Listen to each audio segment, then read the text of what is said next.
Suara Network. Bogor 100,8 FM, Serang 91,4 FM, Sukabumi 96 FM, Kuningan 89,8 FM, Indramayu 92,2 FM, Kulon Progo 93,8 FM, dan 94,6 Radio Kota Perak. Radio Network, Mega Suara Network. Sesaat lagi kita simak dialog interaktif Info Gunadarma yang disiarkan langsung oleh Mega Suara Bogor, Mega Suara Serang, Mega Suara Sukabumi, Mega Suara Indramayu, Mega Suara Kuningan, Mega Suara Kulon Progo, dan Kota Perak, Yogyakarta. Assalamualaikum warahmatullahi wabarakatuh. Selamat pagi menjelang siang untuk teman-teman yang ada di 7 kota 3 provinsi. Kalau di Bogor tadi pagi-pagi jam habis sholat subuh ini udah mulai rintik-rintik hujan. Agak-agak sedikit reda jam 8, jam 9 lah. Tapi sekarang udah reda dan matahari juga sudah mulai keluar. Bagaimana dengan di Serang, Provinsi Banten? Bagaimana dengan Yogyakarta di 2 kota, Kota Yogyakarta dan juga Kulon Progo? Kemudian juga yang di Sukabumi, kota dan kabupaten apa kabarnya? Kemudian yang di arah Pantura, ada 2 kota yang bisa didengarkan. Di kesempatan hari ini ada Kuningan dan juga Indramayu. Dan setiap hari Rabu dan juga Sabtu kita ketemu di acaranya Info UG atau Info Gunadarma. Dan hari ini seperti yang sudah disebar di sosial media, beberapa sosial media, bahwasannya narasumber yang akan kita ajak ngobrol-ngobrol di acaranya Info UG untuk kesempatan hari ini beliau ini adalah Dekan Fakultas Teknologi Industri Universitas Gunadarma. Beliau ini yang menciptakan RoboPen bersama timnya dan juga RoboHelm, kemudian juga masih banyak karya-karya lainnya. Dan beliau adalah Profesor Dr. Ing Adang Swendra. Apa kabarku Mahadamang, Prof? Alhamdulillah Pangesto, Bang Alvin. Alhamdulillah. Aduh, lagi musim apa di Gunadarma sekarang ini, Prof? Musim Duren. Musim inovasi, musim acara. Oke, Prof. Kalau berbicara Gunadarma, otomatis nih banyak orang-orang pikirannya atau daya nalarnya bahwa waduh, kalau udah Gunadarma udah pasti IT nih. Berbicara tentang informasi dan juga teknologi. Nah, kalau berhubungan dengan IT berarti kita juga berhubungan dengan data. Kayak sekarang ini lagi musim yang namanya big data. Kalau kita lagi searching di Instagram misalnya, kita lagi nyari misalnya celana jin. Ternyata kita langsung browsing di yang lain-lain, keluar juga itu celana jin. Padahal kita nggak nyarinya nyari. Nyarinya jin padahal. Padahal jin tomang. Berarti itu ada big data di sana. Sebenarnya seperti apa sih data untuk secara global dalam dunia IT ini, Prof? Oke. Jadi big data ya, namanya juga big ya. Mungkin lebih dari big ya, bisa dikatakan huge data ya. Huge gitu. Ya, artinya data yang ada di dunia ini sekarang sifatnya udah kayak tidak dulu ya, setelah teknologi digital ini berkembang ya. Jadi artinya tuh orang itu mengubah data yang tadinya analog di kertas ataupun di beberapa perangkat media analog, sekarang sudah beralih ke digital. Ya, radio sendiri kan sudah digital, kamera sudah digital. Artinya ketika dunia digital itu tumbuh, ya, maka data ataupun hasil rekaman dari perangkat-perangkat rekam itu sekarang sudah bisa disimpan dengan mudah, ya. Kalau dulu kan susah ya, kalau nyimpan kertas, tayangan itu atau cariin itu arsip nomor sekian, sakada bapak, bentar pak, dilihat gitu ya, dilihat nomor berapa, nomor 10, alamatnya di mana, kayak lagu ya, benar. Jadi itu lama ya, jadi teknologinya belum ada digital gitu kan, jadi susah kan, tapi sekarang udah begitu digital ya orang ya, contoh tadi Mas Alvin bilang, mau nyari terminologi istilah tertentu gitu ya, biar dibilang orang pintar browsing dulu gitu ya, cari kan, dapat dalam waktu sekejap. Betul. Nah, jadi artinya begitu banyak data yang disuplai oleh berbagai sumber data, ya, sedemikian sehingga jumlahnya itu besar. Ya, contohnya Mas Alvin sendiri ya, kadang-kadang kita nggak sengaja browsing sesuatu, nyari sesuatu kan, itu sebenarnya kita ngasih data, bukan nyari data juga. oke. Nyari data apa? Ya artinya Mas Alvin ini terminologi yang sering dia cari itu apa sih? Berarti dia orangnya, karakternya adalah kira-kira merepresentasikan apa ya? Nah di situ fitur kita ketangkep. Gitu. Jadi artinya kita itu demennya apa, sukanya apa, interestnya di mana. Nah itu sudah bisa terbaca di sana gitu kan. Oke. Itu aja Pak, padahal kita nyari ya, betul. bukannya mau ngasih Pak, data ya. Jadi ceritanya gini, Prof. Saya kan lagi buka-buka Instagram, berdua gitu kan, istri lagi nonton, saya buka-buka Instagram. Awalnya saya nyari-nyari selebgram kan, Prof, cantik-cantik. Bukan tidak sengaja, secara otomatis ternyata selebgram yang lain itu pada muncul di beranda. Artinya istri, siapa itu? Oh, biasa searchingnya. Ya, jadi itu. Jadi begitu ya, Prof ya? Kita browsing aja di Google, kita sering alamat itu dicatat sama mereka. Ya, itu artinya disebut sebagai fitur ya. Jadi sebuah data itu di dalamnya banyak sekali istilahnya deskripsi ya dari data tadi ya. Oke. Jadi artinya big ini berarti jumlahnya besar, frekuensinya sering. Ya, kita searching aja di situ, baca, ngeklik itu kan bisa semenit atau sejam udah berapa. Ini kan frekuensi itu satu orang. Kalau yang ininya 2, belum laptop, belum tempat lain. Berarti kan itu data disuplai sering kan. Betul. Jadi istilahnya frekuensi tinggi dikali waktu, hasilnya volumenya besar. Oh my God. Jenisnya macam-macam. Ada yang nyari data masakan, ada yang nyari data makanan, ada yang nyari data obat, ada yang nyari. Jadi baik itu bentuknya terstruktur ataupun tidak terstruktur, jadi variannya itu besar. Ya, jadi variannya, volume frekuensinya tadi, ya kecepatannya, jumlahnya, makanya kan udah otomatis ya. Iya, betul. Jadi big data, gitu. Huge ya gitu. Orang Sunda ya bilang huge. Ya, gitu. Jadi gitu. Jadi karena besar sekarang masalahnya kan. Oh ini udah ada nih sumber daya datanya nih banyak. Kayak ada server disimpan di situ ya. Sekarang mau diapain nih data? Jadi informasi. Kalau informasi itu apa sih? Ya tentu yang punya value. Data kalau diambil aja begitu kan nggak ada nilainya kan? Iya, betul. Tapi kalau kita bisa mengekstrak knowledge dari data itu, ya, berarti itu punya nilai. Misalkan kita pedagang dah gitu ya, pedagang apa sesuatu komoditi. Berarti kan kita cari nih dari data ada, berarti kan kita cari orang yang preferensinya terkait dengan dagangan saya, misalkan ya, atau produk yang saya buat, ataupun produk yang saya hasilkan. Ya, nah seperti itu ya. Jadi kita dari data yang ada itu kita ekstrak ya fiturnya, sifat dari data itu. Apa nih? Misalkan kayak tadi orang searching. Berarti yang kita ekstrak kan kata kunci apa sih yang sering dia masukkan. Berarti dari kata kunci itu kemudian relasinya terhadap produk apa. Kita cluster ya, misalnya kita kelompokkan gitu, kelompokan. Jadi dari itu ada kelompok, nanti kelompok yang paling meaningful ya artinya yang berarti, nah itu yang nanti bisa kita ekstrak lagi menjadi sesuatu nih apa yang bisa kita ambil dari itu sehingga kita kalau misalnya jualan berarti apa yang mesti saya tawarkan, potensinya kayak meaningful gimana. Itu arti tergantung daripada keperluan masing-masing user ya. Jelas lah. Yang punya value pasti varian ya. Kalau si A ngeliat perspektif dari sisi apa, nah itu meaning yang menurut dia adalah seperti itu. Misalkan kalau si B misalnya dunia pendidikan ya, yang disebut meaningful apa? Ya berarti orang nih lihat mau belajar apa enggak gitu kan, dilihat dari nilainya sekolah, makanya kita suka diminta nilai sekolahnya, kemudian prestasi kita, terus dia mengikuti pendidikan tambahan apa saja, terus kalau dia mencari searching itu terminologi knowledge-nya apa, jadi kan kita bisa lihat passion-nya kemana. Jadi nanti tinggal kita tawarkan, oh ini ada program studi ini yang sepertinya cocok buat Anda. Jadi istilahnya di map sebagai preferensinya dia. Nah, jadi secara algoritma atau perhitungan lah ya, simpelnya secara perhitungan ada tuh yang namanya ngukur atau menilai preferensis. Jadi kalau preferensis itu ya misalkan ya, saya sukanya kopi, saya sukanya makanan apa gitu ya. Yang lain juga sama. Tapi belum tentu saya belum pernah makan sebuah jenis makanan itu saya nggak suka.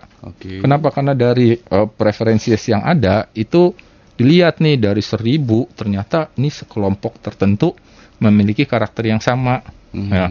Oh berarti dia kalau saya tawarin makanan ini nih pasti dia mau nih. Kenapa? Karena arah preferensinya itu keingin sukaannya itu sama gitu. Nah, disitulah jadi kita bisa menawarkan produk-produk baru ya. Ya seperti inilah yang online ini ya. Iya. Ya. Pembayaran online tuh kan. Betul. Begitu kita bayar produk ini dicatat sama dia. Terus kemudian di cluster sama dia. Oh ini orang yang sukanya jenis makanan, misalkan sayuran. Ini jenis makanan apa? Tiba-tiba ada orang yang jualan sayuran baru, nah itu ditawarin ke dia, ini loh ada ada supplier sayur atau ada penjual sayur yang kualitasnya begini, ini begini, dia di mapping kan. Nah itu yang disebut value, jadi artinya potensi apa yang bisa kita gali dari data itu sehingga dia bisa artinya nanti kita transformasikan menjadi sebuah nilai gitu kan. Ya artinya kita bisa jualan sama dia kan. Iya, betul, jadi laku. betul. Ya, di radio juga bisa ya. Jadi artinya data itu, jadi data itu kita lihat dari sudut pandang ya, mungkin kalau di wartawan kan lihat sudut pandang ya. Sudut pandang gini berarti bahasa saya nanti saya narasikan supaya ngegiring itu seperti ini. Saya narasikan seperti itu ya, sama gitu kan. Jadi objeknya satu, di dalamnya ada fitur. Nah fitur mana yang akan saya ekstrak sehingga bisa menghasilkan sebuah ya itu tadi yang bernilai gitu. Yang meaningful itu ya, Prof. Meaningful itu. Nah sekarang kan juga ada data real, data yang benar-benar absah kebenarannya. Ada juga data-data yang ngawur. Kalau sekarang mungkin istilahnya hoax gitu. Ini bagaimana pemilahan secara otomatis atau gimana, Prof? Ya, jadi artinya kalau untuk melihat data ini real atau tidak, yang paling mudah ya pertama kita lihat kan yang menyebarkan ini siapa gitu, yang mempublish data ini. Kita lihat kredibilitas dia. Terus kita dari kredibilitas kita lihat nih sebenarnya dia ini ahlinya di bidang apa sih? Benar gak sih dia ahli di bidang situ? Kita trace kan dia sekolahnya di mana, pendidikannya apa, bidang kerjanya apa, itu ya. Itu bisa di trace, itu memang sudah ada berbagai algoritma untuk mendeteksi itu ya. Dia lihat di situ, di kredibilitas. Terus dari kredibilitas lihat kontennya. Disimilarkan dengan konten-konten yang ada. Oke, misalkan dia ternyata similar dengan konten tertentu. Ini waktu itu dia ngeberitain apa? Ya, misalkan kayak gambar, foto gitu ya. Ini kan dulu fotonya tentang ini, kenapa dia beritanya tentang itu? Jadi sumber aslinya ini dibandingkan gitu. Nah, jadi ini algoritma tersebut adalah melihat gitu. Melihat, mengukur, menganalisis. Kira-kira bagaimana nih dari mulai tadi kredibilitas si pembawa beritanya, kemudian sumber berita yang dia acu, relevansinya, situasinya kayak apa, jadi semua dilihat dari berbagai aspek. Nah itu kan fitur ya. Jadi satu objek ditarik fiturnya, dicari relasi dengan objek yang lain. Ini similar apa tidak? Gitu. Nyambung apa enggak ya? Gitu. Seperti itu ya. Kalau berbicara algoritma tadi, Prof, ini kan banyak juga youtuber biasanya kan, ngasih tahu nih. YouTube itu membaca algoritma, jadi kita harus fokus, kita harus konsen, kita harus frekuensinya jangan berubah-berubah. Kalau upload jam segini, tiap hari kalau bisa upload. Apakah itu ada hubungannya nggak kalau yang algoritma sama YouTuber gitu? Ya, ini rahasia ya, Prof ya. Biar YouTuber pada naik nih. Ya sebenarnya kan naik itu apabila yang dengernya, yang melihat, yang memesanya itu banyak ya. Benar. Ya jadi artinya ya kita harus mengetahui karakteristik yang artinya akan menikmati menikmati tayangan yang akan sudah kita buat seperti itu ya. Jadi sehingga di sini ya kita harus membaca gitu kan, membaca berapa sih nih orang yang artinya punya karakter sesuai dengan tayangan yang kita hasilkan gitu ya. Nah kemudian kira-kira bagaimana waktu mereka, ya kan, artinya saat kapan sih kita yang tepat untuk bisa memberikan informasi ini gitu kan, sessionnya kapan. Nah jadi ya tren-tren itu ya harus dianalisis gitu kan. Tidak hanya algoritma kalau YouTube ya, tergantung algoritma itu kan sebenarnya istilah ya. Ya jadi definisinya kan algoritma itu adalah adalah sebuah langkah yang sistematis, terurut, berhingga berakhir ya, terus mengeluarkan output. Secara itunya ya. Jadi istilahnya orang kalau bikin sesuatu ya mengerjakan awal ngapain, berikutnya langkahnya apa. Ini langkahnya kan finite ya, tertentu ya.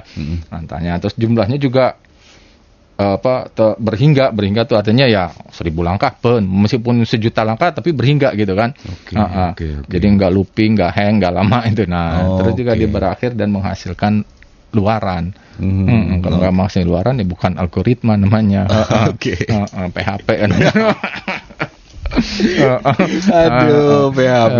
Oke, Prof. Nanti kita akan berbicara tentang data, big data yang kita bahas. Apa hubungannya dengan dunia pendidikan? Apa hubungannya dengan perekonomian kayak online shop? Apa hubungannya juga dengan kesehatan? Karena Gunadarma juga punya fakultas kedokteran ya. Tapi ditunggu dulu ya, Prof ya. Oke, baik para pemirsa dan juga para pecinta Mega Suara Network yang ada di 7 kota, kita akan segera kembali untuk Anda di program Info UG, dan kita masih bersama narasumber kita, ada Profesor Dr. Ing Adang Suhendra. Beliau ini adalah Dekan Fakultas Teknologi Industri Universitas Gunadarma. Jangan kemana-mana, Info Gunadarma akan kembali setelah beberapa informasi berikut ini.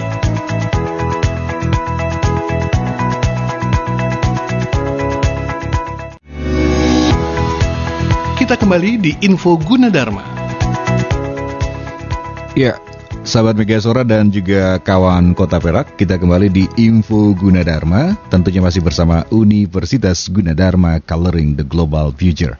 Dan hari ini kita masih ngobrol-ngobrol dengan Dekan Fakultas Teknologi Industri Universitas Gunadarma, ada Profesor Dr. Ing Adang Suhendra. Prof, kita lanjut Prof ya. Tadi tentang data. Nah, sekarang tadi juga sudah disindir data-data ini berhubungan dengan apakah dengan Gunadarma, apa yang dilakukan oleh Gunadarma berhubungan dengan data-data yang ada selama ini, yang Profesor tadi bilang bahwasannya berlian itu sekarang nggak ada lagi di tanah, tapi berlian itu adanya di server. Gimana nih Prof, antara data dengan Universitas Gunadarma? Baik, terima kasih ya. Ya maksudnya terminologi zaman dulu nyari berlian kan di dalam itu tanah. Di dalam tanah Iya. ya. Berarti nggak ada lagi, masih banyak mungkin ya, kita nggak tahu ya, itu orang geologi ya. Makanya aja repot ya. Nah sekarang berlian tidak hanya di dalam tanah ya, dia atas tanah juga banyak. Ya. Itu sekarang data ya. Tinggal kita poles, cari fiturnya apa, bisa kita manfaatkan gitu ya. Oke, terkait dengan big data ini ya, saat ini Universitas Gunadarma melihat potensi itu tadi ya, data itu sebagai sesuatu yang sangat memiliki potensial besar. Maka di Universitas Gunadarma saat ini memberikan kurikulumnya. Jadi untuk seluruh program studi, nah itu ada kurikulum yang terkait dengan itu tadi ya, big data analytics, data science ya termasuk bagiannya. Ya, karena ini potensinya baik dia jurusan sastra, jurusan psikologi, kalau ilmu komunikasi pastilah ya, karena kan dia harus mengekstra data ya. Betul. Penyiar juga kan pasti tiap hari harus ya mencari materi informasi kan, pasti dia butuh data ya. Ya kan, ekonomi dan sebagainya ya, dan program studi lain ya. Kalau komputer ya udah pasti kan dia yang engineer-nya ya. Jadi ada kita berikan kurikulum ini sebagai mata kuliah unggulan. Jadi kita punya penciri khas Universitas Gunadarma, yaitu memberikan mata kuliah unggulan yang terkait dengan pengolahan data ini ya, data science ataupun big data. Ya kenapa demikian, memang sudah zamannya ya. Itu tadi ya, karena memiliki potensi yang besar. Nah dalam pembelajarannya ya itu kita nanti di materi-materi tadi, dan kita juga mendatangkan para expertise yang berpengalaman dari luar untuk menjelaskan kira-kira gimana cara gosok berlian lah ceritanya, nyari gitu ya, ceritanya gitulah gitu ya. Jadi gimana kita bisa memanfaatkannya secara maksimal, bentuknya seperti apa, di dunia industri seperti apa, kita juga memberikan itu. Dan kita juga memberikan praktikum nih yang tidak istilahnya apa ya, mungkin one and only kali ya di Indonesia ini ya, yaitu praktikum dengan menggunakan mesin DGX A100. Yang DGX1 itu kan? Di jenisnya, jadi DGX1 itu pendahulunya. Kita ada dua jenis ya, kita punya dua mesin itu ya, baik itu DGX1 maupun DGX A100. Performa DGX A100 nih istilahnya lebih besar lah, performanya lebih tinggi dibandingkan dengan DGX-1 yang sebelumnya. Ada lagi yang baru. Yang baru DGX A100. Kurang gaul saya nih, baru tahu. Betul ya.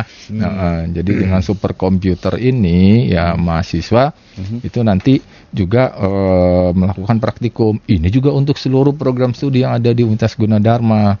Itu jadi mereka bisa melihat bagaimana proses komputasi yang dilakukan di mesin superkomputer tersebut gitu ya. Jadi artinya tidak hanya teori perkuliahan, kita juga memberikan praktek, yaitu untuk itu tadi ya, bagaimana sih memperkenalkan mereka algoritma ya tentang data science tersebut ya.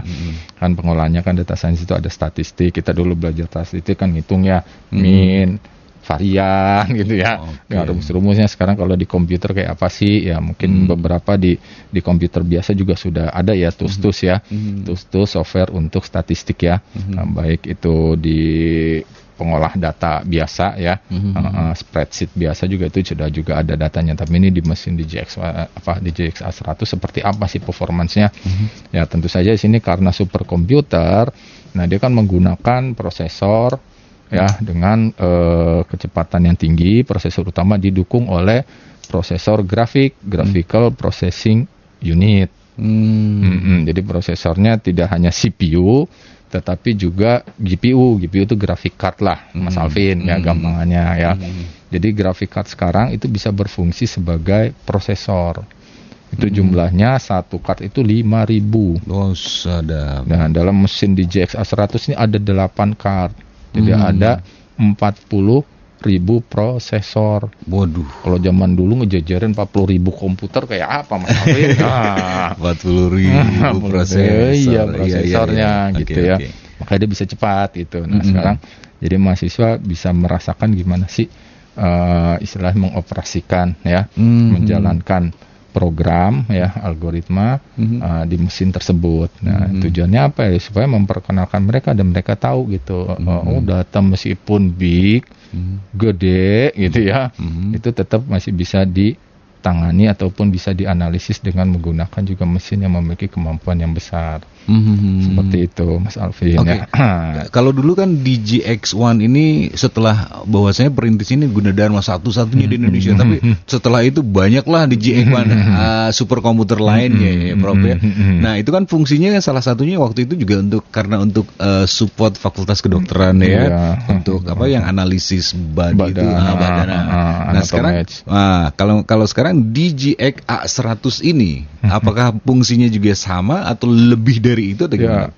Kalau secara fungsi sih ya dengan yang namanya komputer ya. Ya komputer secara fungsi ya seperti mengolah data untuk menghasilkan ya, kita melakukan perhitungan-perhitungan, kemudian bisa mengekstrak ya sebuah sumber data, kemudian dihitung korelasinya dan sebagainya sehingga menghasilkan informasi. Sama ya mungkin ya. Tapi di sini kecepatannya. Bayangkan ya pengolahan. Kita mengolah data 1 juta, 2 juta di komputer biasa. Wah, kapan kelarnya? Udah keburu ketinggalan sama yang lain. Yang lain udah ngambil keputusan, kita masih nungguin aja gitu kan. Ini mati apa enggak di komputer. Nah, sehingga kita butuh sebuah superkomputer yang mampu untuk melakukan analisis dan perhitungan dengan cepat gitu. Nah, makanya itu ada di DGX A100 yang saat ini juga di berbagai negara maju ya memang digunakan untuk itu ya. Nah, itu untuk membantu dalam melakukan analisis data ataupun proses data science-nya. Tujuannya adalah apa ya, supaya dia itu bisa cepat kita meskipun data kan tadi kan udah cepat, banyak frekuensinya, variannya juga ini ya. Kalau nggak pakai istilahnya, kalau kita masih pakai bajai aja gitu ya, kalau nggak bawa pakai Ferrari kapan nyampenya kayak gitu. Nah ya. Jadi artinya adalah kita menyediakan teknologi ini. Jadi kita tidak hanya saja di dalam kurikulumnya itu memberikan teori, juga kita berikan praktik untuk mereka ke situ. Ya, itu terkait dengan datanya. Kemudian ini Prof, kemarin kan Prof Adang juga salah satu yang merintis yang namanya RoboPen pada saat masa-masa pandemi itu pas muncul-munculnya COVID itu ya kan. Iya. Itu langsung menciptakan yang namanya RoboPen dan ternyata sekarang sudah digunakan oleh beberapa rumah sakit ya. Betul. Itu artinya kan memang ada juga hubungannya dengan yang robotika dengan artificial intelligence. Nah, seperti apa nih, Prof? Ya, jadi di Universitas Gunadarma melihat artinya permasalahan ataupun istilahnya tantangan lah ya, kita nyebutnya, jangan permasalahan ya. Permasalahan itu bisa kita jadikan sebuah tantangan. Jadi melihat tantangan yang ada, di mana tahun lalu ya begitu awal pandemi kan banyak istilahnya orang yang membutuhkan alat bantu untuk istilahnya mereka kan kena didiagnosa itu kan gangguan pernafasan. Betul. Jadi kita bantu gangguan pernafasan itu ya. Ya maka kita coba yang di tim ya, jadi kita sebut sebagai tim robotika dan AI ya. Di sini kita membuat sebuah ya karya-karya yang inovasi lah, inovasi yang bisa membantu untuk masyarakat ya dengan produk-produk istilahnya kalau kita nyebutnya keluarga robo gitu ya. Ada RoboVan, ada RoboFlow, ada RoboHelm, ada RoboSeat, RoboOxy, ya, jadi seperti itu keluarga robo gitu ya. Jadi produk-produk ini ya kita coba kita ciptakan ya itu bekerja sama juga ya dengan pihak industri kan, kita kan akademisi kan, ya akademisi untuk memproduksi kan kita butuh orang industri yang tahu kan gimana beli plat, gimana istilahnya ya memproduksi, proses produksi dan sebagainya. Kita belajar juga sih ya dari produksi dan sebagainya. Nah, kalau industri kan pada saat itu kita butuh cepat, dia lebih experience untuk bisa menghasilkan perangkat-perangkat tersebut ya. Ya kita kerjasama dengan PT Inti Inovasi dan juga Sari Teknologi ya. Nah kita memproduksi ya perangkat-perangkat tersebut ya dengan mengembangkan prototipe sampai 7 prototipe. Nah terakhir baru muncul yang disebut sebagai RoboVan tadi. Nah dari RoboVan itu ada produk-produk turunan. Ya kan sistemnya ya sirkuit udara segala macam. Oh ini dengan konsep sirkuit udara yang posisi sini bisa kita hasilkan RoboFlow seperti itu. Nah, terus terakhir kita melihat pemanfaatan RoboHelm ya, ternyata selama ini kan orang menggunakan sungkup untuk menyuplai udara ke ininya ya, ke sistem pernafasan mereka ya, terutama inputnya itu hidung dan mulut gitu ya. Nah, itu pakai sungkup itu ya banyak kendalanya gitu kan. Keluar ya, artinya kan terkontaminasi di lingkungannya ya, kemudian juga di sini mengalami iritasi dan sebagainya. Maka kita buat sebuah helm yang bisa menyuplai udara dan mengatur sesuai dengan kebutuhan udara si yang menderita itu, sehingga tekanan udaranya bisa dipertahankan ya. Problemnya kan katanya kegangguan pernafasannya itu ya menurut dokter ya, karena saya bukan dokter ya paling ya menurut dokter ya kita harus mempertahankan agar si gelembung-gelembung yang ada di paru-paru jangan sampai melekat. Kalau dia melekat itu susah. Nah, supaya dia tetap bertahan terbuka itu harus dipertahankan tekanan udaranya di dalam paru tersebut. Nah, gitu ya. jadi ketika dia bernapas jangan sampai habis, tetap tekanan di paru-parunya harus dipertahankan. Makanya muncullah ide RoboHelm. Jadi kan ngasih tekanan tuh udara ya. Dan juga dia mendorong ketika orang bernapas kan CO2-nya keluar tuh. Jangan sampai CO2-nya tersebut harus dihirup kembali. Nah, itu tantangannya kan gimana cara memutar dia sehingga didorong oleh tekanan tertentu sehingga dia itu bisa digiring keluar gitu. Berarti tim ini memang terdiri dokternya pun ada ya Bro ya, nggak sembarangan. Karena kita juga ada fakultas kedokteran ya. Jadi ini kan di fakultas kedokteran ternyata juga mendapatkan itu tadi ya tantangan ini ya, gimana ini supaya bisa menghasilkan sebuah peralatan yang bisa membantu gitu. Ya, jadi artinya ya kita sebagai perguruan tinggi mencoba melakukan hilirisasi ya penelitian ini tidak hanya jadi di kertas tapi jadi produk. Nah, tugas kami juga berikutnya ya kita juga banyak produk-produk di hasil penelitian ya, khususnya kita kan ada program S3 ya terkait dengan informatika kedokteran atau kedokteran informatik ini. Nah, itu banyak produk-produk yang terkait kedokteran tapi dihasilkan dari penelitian informatika, teknologi informasi. Nah, ini dalam bentuk tadi ya algoritma-algoritma, metode yang kita coba nanti transformasi ke dalam prototipe bentuk alat yang fisikalnya itu seperti apa gitu. Oke. Nah. Setelah itu dilanjut dulu, Prof. Oh ya, mangga ya. Jadi ada produk itu, dan yang produk terakhir kita mencoba untuk mengembangkan ya autonomous car. Jadi yang pertama untuk pembersih ruangan. Jadi disinfektan lah ya, yang menggunakan ultraviolet. Jadi ini alat ini bisa berjalan sendiri, nggak usah pakai remote. Dia bisa tahu di depan ada penghalang atau tidak dengan menggunakan sensor ya, LiDAR ya. Dengan sensor LiDAR ini dia bisa tahu nih, ini. Jadi pertama dia mapping, dia pakai LiDAR, mapping permukaan Berarti jalannya. sama yang Teknopark itu ada juga yang mesin kayak gitu tuh, kayak gitu tuh. Iya, ya. Jadi kita identifikasi permukaan jalan dengan sensor tersebut, kemudian dari situ kan dia tahu koordinat ya, saya harus berjalan kemana, itu diprogram sendiri, dia jalan sendiri gitu kan. Nah seperti itu. Nah berikutnya dari teknologi ini turunannya ada lagi. Nah kita mau bikin juga ya robot kayak itu, tapi misalkan ya pandemi ya di sebuah komplek untuk bisa mengantar barang ke rumah-rumah tertentu. Ya dia kan prototipe ini dulu ya, prototipe mobil yang kecilnya dulu nih pakai ituan yang nggak terlalu berbahaya lah karena kan risikonya kecil. Nah ke depan ya kita juga mau bikin ya mobil yang otonomus gitu. Jadi cita-citanya jadi istilahnya apa ya, kalau bahasa kerennya blueprint penelitiannya mau ke sana lah gitu ya. Jadi rencananya ke sana di robotika AI-nya ini. Jadi ya mudah-mudahan lah ya dengan step by step ini kita bisa menyelesaikan tugas kita untuk bisa menyelesaikan. Dan juga nih penelitian ini juga terbuka untuk mahasiswa tentu saja ya. Jadi mungkin kalau mahasiswa yang tertarik gitu ya, nanti ya bisa bergabung di sini gitu untuk bisa ikut serta dalam melakukan penelitian ya, dalam mengembangkan robotika dan AI ini. Oke, jadi saya ingat yang waktu Prof Adang setahun atau 2 tahun lalu ya, ada beberapa pekerjaan atau profesi yang akan hilang di telan bumi gara-gara yang namanya AI tadi. Wah, jadi merinding nih. Jadi merinding kan. Jangan-jangan penyiar juga udah lebih pinter dia ngomongnya. Jadi penyiar, kameramen, operator nggak ada lagi nih, semua kosong nih kantor. Oke, Prof. Nanti kita lanjut, Prof ya. Oke, baik.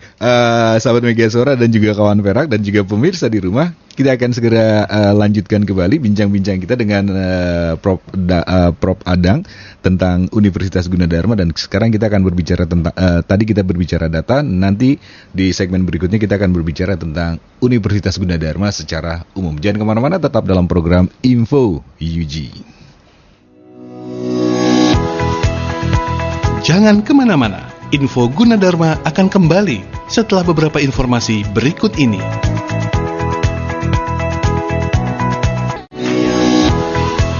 Kita kembali di Info Gunadarma. Kita masuk ke sesi yang terakhir di Info Gunadarma untuk kesempatan hari ini, dan masih bersama Prof Adang Suhendra. Prof, kita berbicara terakhir tentang Universitas Gunadarma secara global. Nah, ini kan lagi pandemi. Kemarin saya dengar juga ada informasi wisuda daring, kemudian juga pembelajaran sistem daring, ada cloud meeting, ada macem-macem, termasuk mungkin pendaftaran juga sekarang daring dong, Prof. Iya. Gimana prosesnya nih, Prof? Ya, prosesnya adalah ya bagi mungkin para pendengar yang penasaran dengan Gunadarma, ya artinya kan sebelum beli kita cari-cari informasi ya. Kita ada situs web tentang www.gunadarma.id dan berbagai fakultas dan sebagainya, itu bisa dicari di sana, ataupun juga bisa mencari informasi melalui hotline kami ya di 1-500-158 ya. Bisa menghubungi itu hotline. Nah, kalau memang sudah ini ya kita bareng-bareng nanti bergabung gitu dengan melalui pendaftaran Gunadarma ACID. Jadi kalau yang tertarik untuk bergabung untuk ikut serta dalam artinya menuju ke masyarakat yang di masa depan ya dengan Universitas Gunadarma ini, silakan mendaftar secara online juga di pendaftaran.gunadarma.ac.id. Nah, di situ jelas ada petunjuk langkah bagaimana kita mendaftar ya. Kita mulai dari create account ya, kemudian nanti kita mengisi data, kemudian kita membayar formulir secara online ya, semuanya dilakukan secara online. Nah, di situ ada petunjuk-petunjuknya ya untuk memilih program studi yang kita minati, ya bisa juga dipilih di sana untuk melengkapi data. Jadi udah istilahnya udah serba online lah, dan juga ada helpdesk-nya kan di dalam sistem itu. Jadi tinggal diklik helpdesk-nya, terus silakan bertanya, nanti ada yang menjawab ya. Dia chatting ya. Yang di sudut kiri bawah ini ya. Betul sekali ya. Ya. Jadi memang eranya sekarang sudah ke sana ya. Sudah ke ya, karena tadi ya teknologi digital itu ya sudah memudahkan ya bagi kita untuk melakukan hal-hal yang dulu sifatnya offline ya, sekarang sudah online, didorong lagi dengan kebutuhan di era ini ya.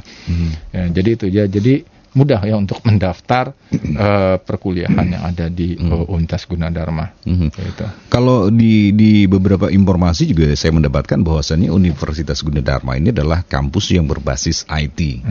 Artinya mungkin yang tadi Prof Adang sebutkan juga tentang data, kemudian tentang artificial intelligence, kemudian informatika dan lain sebagainya. Nah, tapi di Gunadarma kan ada fakultas dan juga jurusan-jurusan lain yang non-IT. Hubungannya dengan berbasis IT yang Gunadarma jargonkan itu seperti apa, Prof? Ya, di kurikulumnya. Jadi kita seluruh program studi di Universitas Gunadarma kurikulumnya adalah diberi muatan tentang teknologi informasi. Gitu. Jadi artinya kita jelaskan ya, meskipun dia di sastra ya dia harus mengetahui gimana proses sebuah ataupun mekanisme kerja teknologi informasi, dari mulai pemrogramannya, perangkat, teknologinya dan sebagainya. Walaupun jurusan non IT ya. Sastra ya, apalagi zaman sekarang ya. Ya nggak mungkin lah ya, istilahnya udah zamannya bersentuhan dengan teknologi informasi. Benar. Ya sastra sendiri misalkan. Ya sekarang kan perannya dia katakanlah ingin membuat sebuah narasi atau apa. Ya dia kan perlu mencari narasi itu terhadap pemberitaan ataupun dan lainnya, ya gimana cara saya dapat ya. Nah, seperti itu kan ya, kalau dia nggak tahu teknologi, ya, apalagi berkembang dengan adanya teknologi kayak NLP, ya, Natural Language Processing misalkan, ya proses translasi dan sebagainya udah menggunakan sistem atau metode tersebut. Jadi mau nggak mau sekarang mereka juga harus belajar ke sana, gitu. Jadi artinya ya itu tadi kan, risiko dia diganti sama mesin, nah sekarang dia harus menaklukkan mesin itu.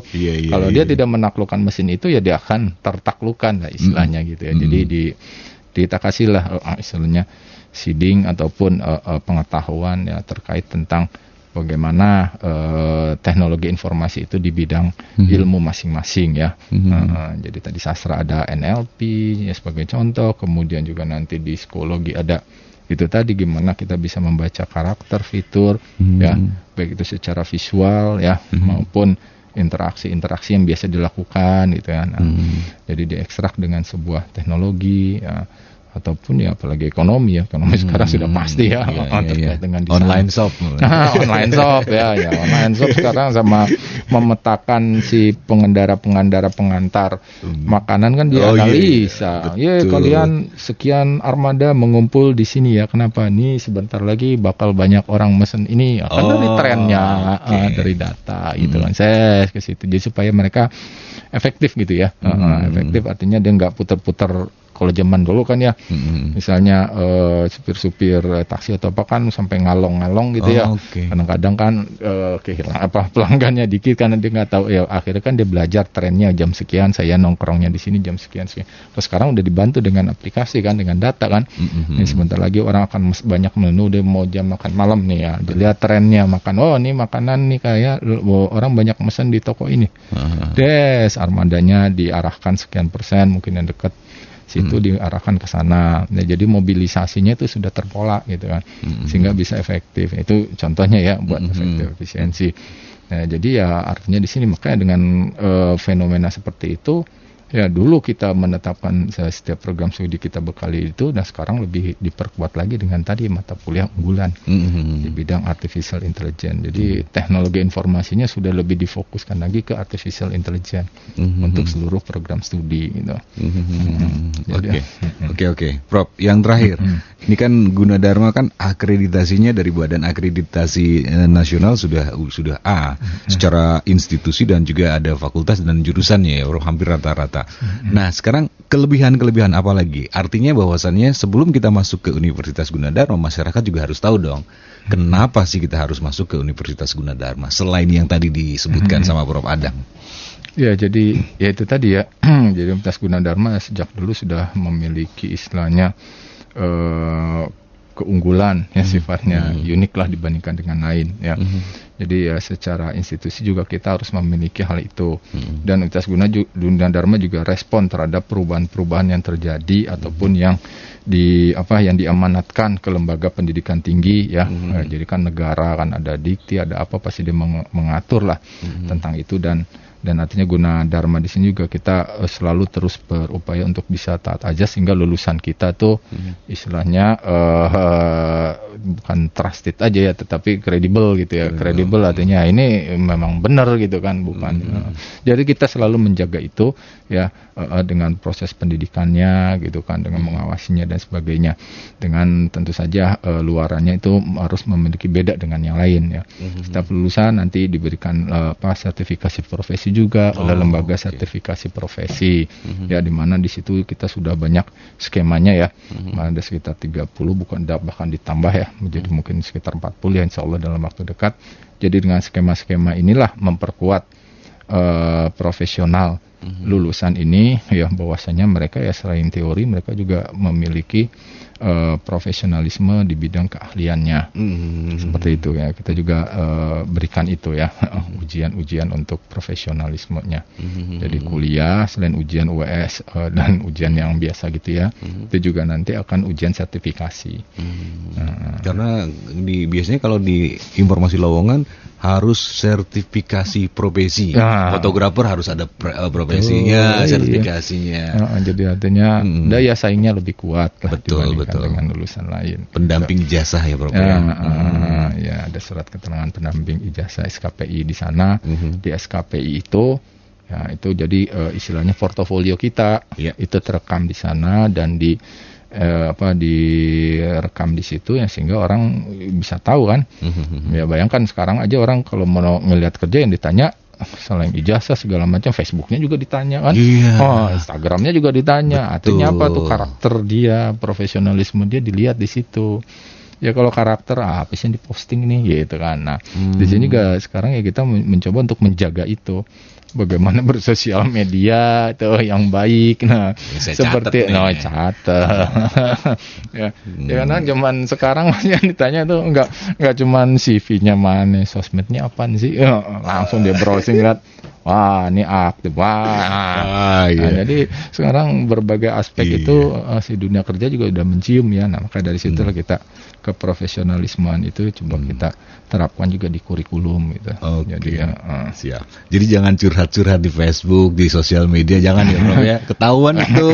Ya kalau curhat positif sih mangga silakan. Gitu ya. Curhat yang lain-lain jangan ya Prof ya. Ya makanya kan etika sosial media. Enggak, kata Bu Matrisa etika. Netiket ya. Netika. Betul. Kita beretika itu ya. Itu juga ya saat ini memang sangat dibutuhkan lah ya. Iya betul. Net etik betul. Prof Adang, terima kasih Prof. Sama-sama Kang Alvin. Salam buat teman-teman. Siap. Jangan bikin robot penyiar Prof. Nanti profesi kita jadi hilang semuanya. Prof Adang, terima kasih ya sekali lagi. Dan terima kasih juga untuk teman-teman yang ada di 7 kota 3 provinsi yang sudah simak program acaranya Info UG.